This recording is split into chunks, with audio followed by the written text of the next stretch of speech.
When I was in primary school, more specifically 2008, myself and a friend started writing comics at a sleepover. I went on to write around 40 issues of Cheesy Chum comics. Eventually, the series dwindled into overthinking, overambition, and laziness. But since I've currently got nothing better to do with all this lockdown free time, I figured it'd be fun to go back to those days when overthinking barely existed, and if you had an idea, you just made the goddamn thing, to see if there's anything of worth here. I doubt it, but you know, we'll find out. We'll see. We'll see.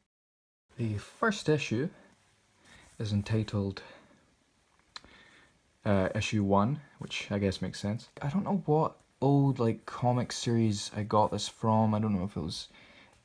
It's strange. There's a lot of tropes, like comic tropes, that appear throughout these comics, and the only comics I read were like Scooby Doo and then Simpsons comics. That was literally the only comics I read. So I don't know how I picked up these tropes and stuff.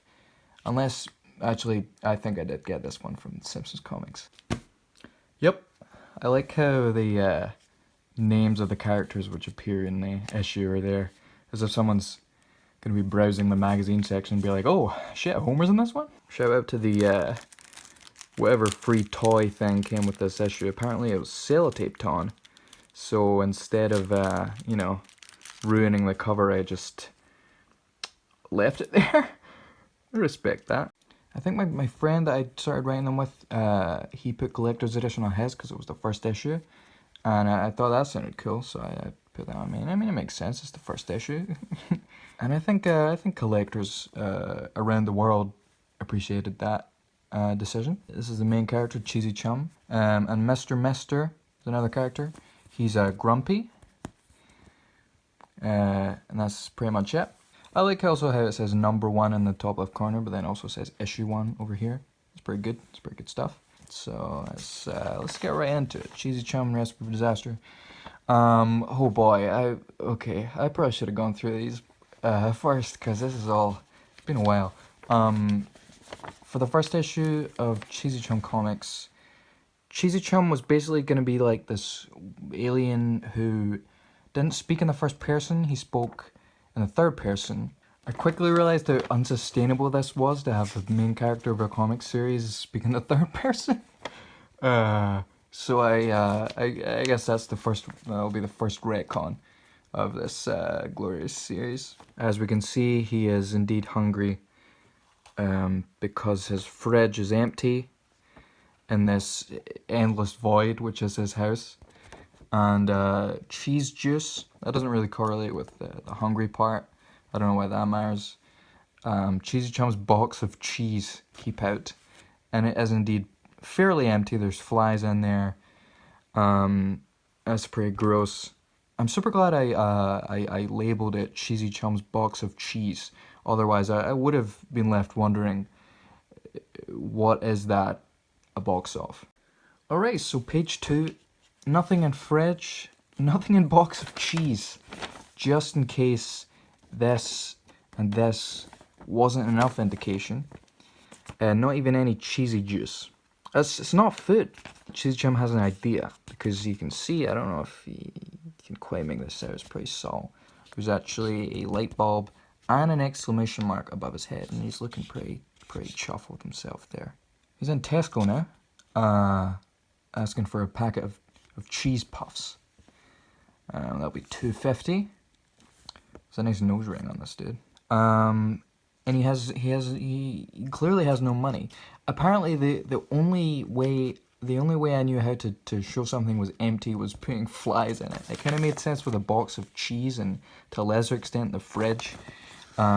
But there shouldn't be flies in your wallet. I mean, it's not even a wallet. It's just a kind of weird satchel with flies in it. He's embarrassed that he has no money. No money, eh? Oh man, we're really we don't cut corners here. We lay it all out for it here at Cheesy Chum Comics. Well, see ya. Okay, so then he leaves. Meanwhile, and there's a fly in Mr. Mister's house. I don't know if I just recently learned how to draw flies, and was really proud of that accomplishment. But apparently I really love drawing them because here they are again. Mr. Mister is hungry also, so he's gonna go to Tesco because they're sure to have some yummy cheese puffs. So you might think to yourself, why is his first character trait that he likes cheesy products? I mean, it makes sense. Cheesy Chum likes cheese puffs. What? I mean, why? What? So they both find some money and they go to Tesco. They're singing. They're both singing the same song. I don't know what song. Could honestly be any song. Any song with more than 4 notes. I don't know why I drew. I know I did it here with both of their perspectives, but I could have just drawn the cheese puffs once and done the. This kind of implies that there's 2 cheese puffs. Maybe this is the end of a bay here, and it's fine. Oi, they are mine. I don't know. I remember reading this not even that long after I did it, and I was puzzled as to why I didn't say they're mine, and decided to go with the R. I don't know why. Is that a joke? Maybe we'll find out in part 2. More flies. God damn. Mr. Mister steals the cheese puffs. Why are they here? Why are they here? So he took them and then he took them off him, and then they're just. Why are they just on the ground? And no one is fine. The Cheesy Chum is angry. He says ta, which means goodbye in this context. Cheesy Chum doesn't care about these stupid crisps. He'll make his own cheese. Cheese puffs aren't cheese. I don't know if he knows that. So many flies in this house, in everyone's house. Another ta here. This is our second ta, but it's followed by a da this time, which means he's made something nice. I like his little hat, his little apron, which could just be a bow tie. I don't know why you just wear a bow tie if you're baking. There's sugar here, which looks unopened. There's a spoon of some kind, a thermometer maybe. And I guess this is meant to be the cheese, even though it looks like the crust of a pie.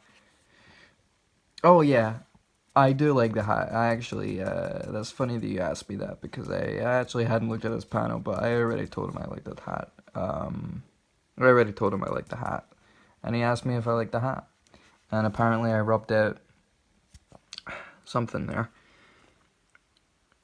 Wait, okay, God, I'm so confused. He's buying sugar. Jesus Christ. He's buying sugar. Okay, so he hasn't made it. Why would he be making... I'm so confused. I'm so deeply confused. This implies that he's made it. Why did he say ta-da? Because he's wearing the chef hat? I guess so. But what is that? Is that just a bowl? Is that an empty bowl? That does not look empty. Peanuts, and of course French wine. Okay, I feel like I stole this joke from something else. I don't know what.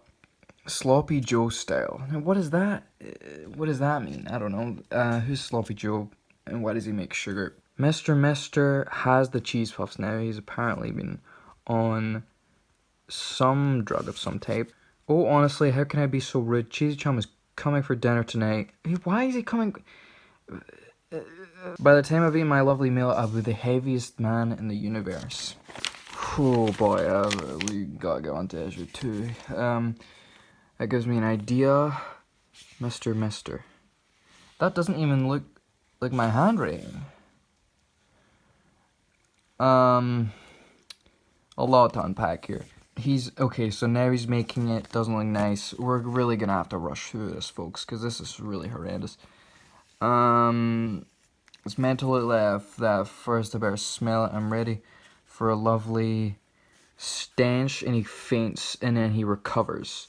Just in case you thought, wait, he fainted in the last panel. Why is he standing, talking again in the next panel? I thought he fainted.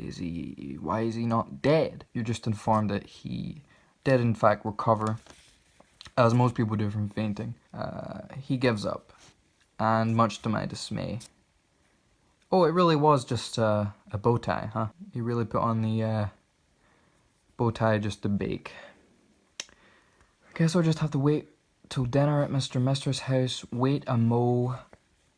I'm thinking something's coming. You know what? I'm thinking back to that title of this issue, man. Recipe for disaster. I think there's gonna be something gonna happen over here, man. I'm thinking something's gonna happen. He's gonna eat it. He's gonna eat it. He ate it. I kind of like that drawing of him. It's pretty SpongeBob-esque.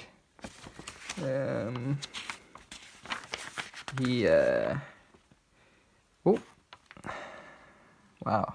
Smiley guy. This is somewhat foreshadowing to my inevitable change from loser code to well, you'll see. The cheese wears off and he's angry. At least it was useful for something. You could have killed me. That's pretty messed up. What was it useful for? It didn't really do much. He just kind of screamed. There's no floors in this universe. They're all just floating. I could have added a line somewhere on this page. I could have just been like, just kind of, and then they wouldn't just be floating in the white void. But they are, and that's the end of the issue. And from some other void, perhaps, with a border around it, and the number 11 in the corner. Cheesy Chum says Finn. So, it's the end of the first issue. Now, a little insider info here. When I started these, my friend said, "Is it going to be a superhero comic?" And I said, you know, no, because the first issue isn't going to be that. I have a storyline for something that isn't superhero in any sense. And I'm not just gonna, it's not gonna devolve into, oh, he has superpowers now, and he just every week fights a monster or animal with alliterative, was that a word? Alliterative name? Anyway, yeah, the joke is that's exactly what happened. Cheesy Chum and the Attack of the Crazy Kangaroo is coming next week. I don't know why I said next week. If I recall correctly, I don't know why I said next week, because it's, I mean, it's right here. What am I gonna do, wait a week? Just sit around doing nothing? Jeez, wow, I really got them done back then. I don't know. This is probably the most I've written in a 2-day span. Oh, spoilers. The next one has potatoes.